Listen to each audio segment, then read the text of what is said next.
Добрый день. Сегодня мы продолжаем тему винительный падеж существительных, правила репризы. Когда мы повторяем существительное, чем повторяем? При помощи местоимения. И еще у нас предлог «п». Но немножко другая конструкция будет. Окунусь по инженера часто. Ты знаешь эту женщину-инженера.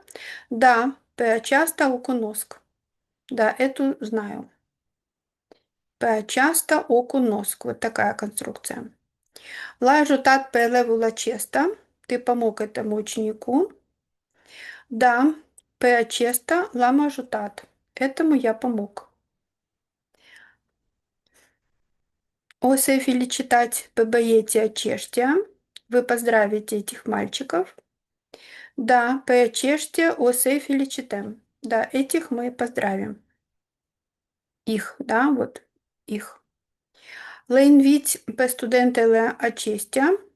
Ты приглашаешь этих студенток. П. Студентele. Да, pe acestea le invit. Да, этих приглашаю. Vrei să o conduci pe colega aceasta? Хочешь провести эту коллегу? Да, pe aceasta vreau să o conduc. Да, эту хочу провести. I-ai servit pe musafirii aceștia? Ты угостил этих соседей? Да, pe aceștia i-am servit. Да, этих я угостил. I-am servit. Îl cunoști pe inginerul acesta? Ты знаешь этого инженера, да? Да, pe acesta îl cunosc. Да, этого я знаю. Спасибо за внимание. Узибуна.